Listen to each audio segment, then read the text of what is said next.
Redmagic has just launched this. It is the Redmagic 10 Air. The 10 Air is a foldable gaming phone from them. It's got a last gen flagship chip, so the Snapdragon 8 Gen 3, and it's a little bit lighter, that's why they give it the Air name. So it's 205 grams, and the thickness of the phone is just 7.9 millimeters. But the best part is its price. So it starts at $499, like my title. Great price considering the spec and performance you'll get, as you'll see in this review. And what is included? Well, we get an 80-watt charger with the phone, fully charges that large 6,000 milliamp hour battery in just over 50 minutes in my testing. You have this, which is our SIM tray tool. There's some stickers, and they even do include a case. And then finally, the cable Type-C to Type-C. Now, the phone does feel great in hand. We've got a 6.8-inch screen, and this screen gets up to 1600 nits maximum brightness. The fingerprint reader that is optical works really well. Bezels are not the slimmest, but they're good. So it's a flat screen. There's no curvature to it, and it is a very good screen to use for gaming with the gaming focus of it.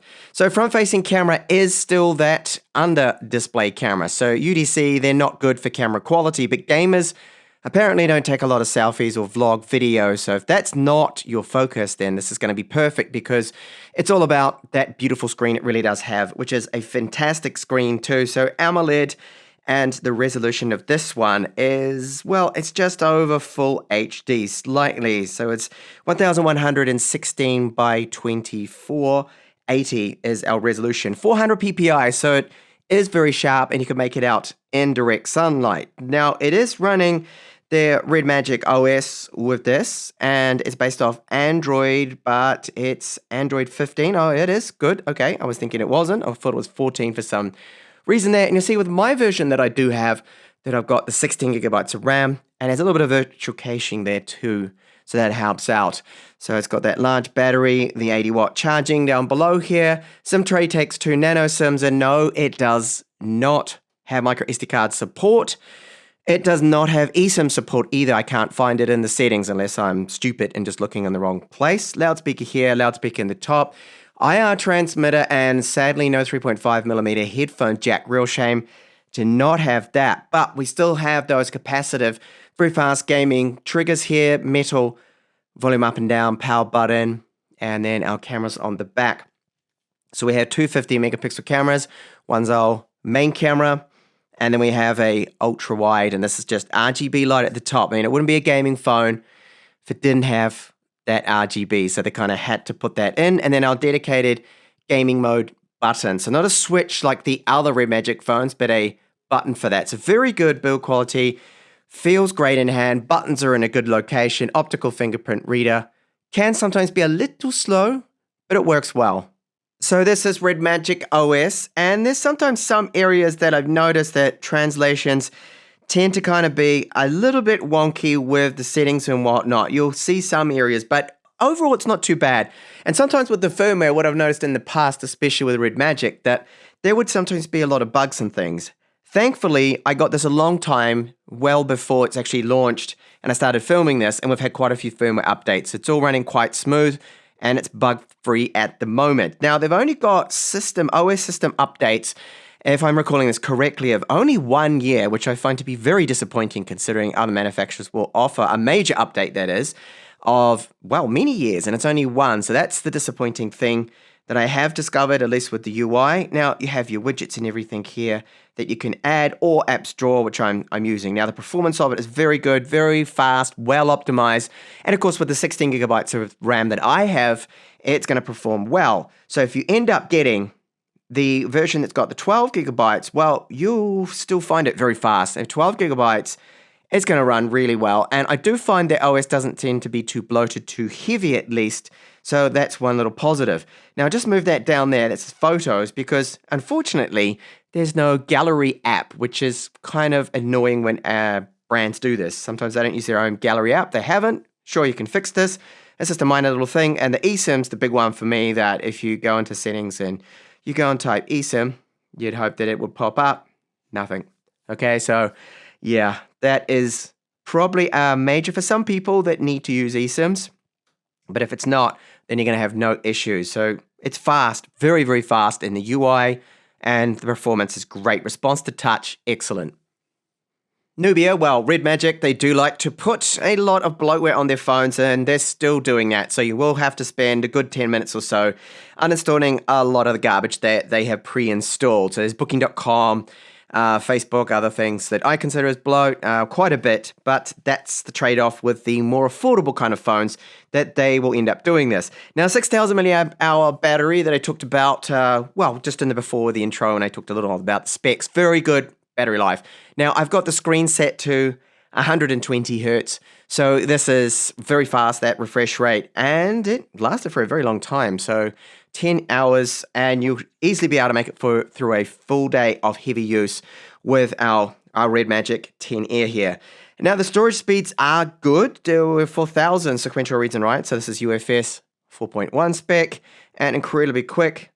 And then charge time is great. Now, I started charging at 28% here because I accidentally disconnected my charger.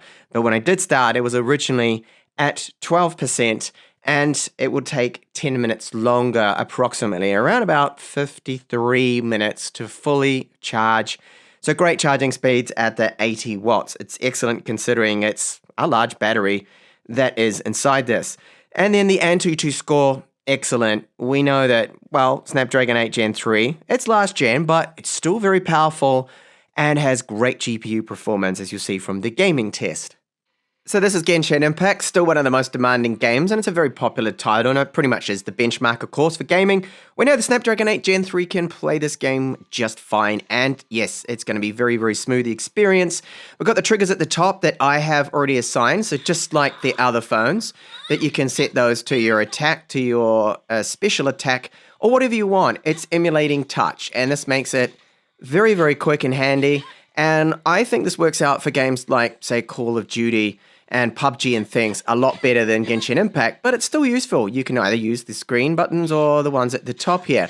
Now, in order to set these controls, you just got to bring up the gaming menu, which I'll do here. I just swipe from the top. So you do that twice, that brings up the gaming menu, and then you can go in to assign those triggers there wherever you want. So there's no point in me really showing much with the gaming because it works just fine, and really, it's the performance that you'd expect out of this kind of spec of phone. But what about thermals? Does it get hot? It does. I have noticed it will get quite hot. There's no cooling fan in this anymore, but they've done a good job with the cooling that it doesn't get alarmingly hot, and it doesn't throttle a crazy amount either. Haptics with the 10 Air are good. I like the Haptics engine, the nice little strong vibration you get. Call quality on the phone is also good. And what about the loudspeakers? So they're decent for a gaming phone. What I really miss is a 3.5mm headphone jack. I think that's a must on a gaming-focused phone. So that's a big miss there from them. And my biggest con of this phone, two of it. But here is a sample of some NCS tunes here that won't give me a copyright strike at 100% volume. So you can hear the speakers.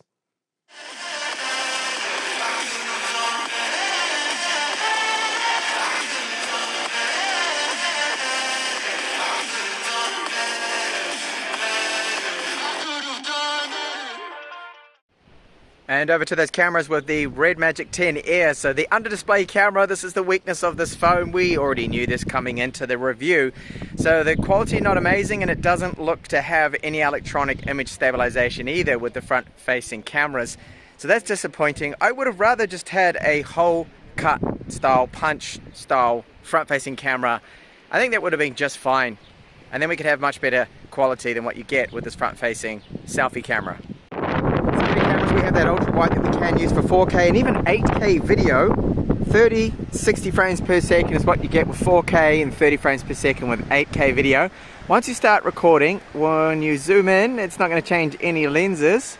And when I go to zoom out, it won't change over to the ultra wide either, even though it looks like it would be able to do so. No, you need to decide which camera you're going to start filming with. So that is a bit of a minor annoyance. I just swapped over now to the 14mm ultra wide camera. So it's using electronic image stabilization. This is now 8K with the ultra wide. Can we see a difference? It should look a little bit sharper, but I'm not sure this is real 8K. I've got a feeling it's probably just 6K upscaled to an 8K resolution.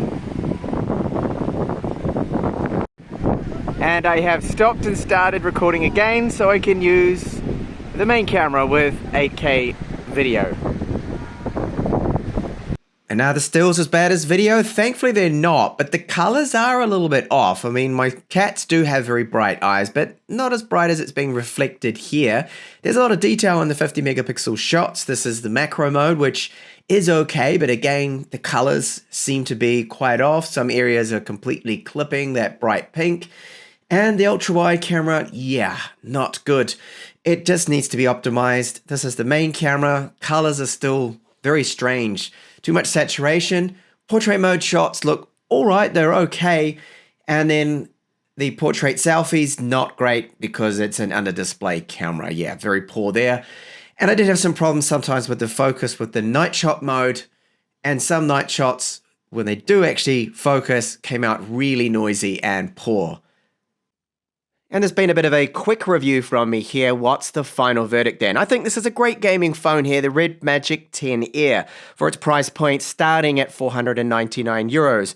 If you don't mind the fact that it's missing a 3.5mm headphone jack, that to me is a big letdown, and it really should have been included. It's very strange for them to miss that. It doesn't have micro SD card support either, unfortunately, but we kind of expected that one to not be there.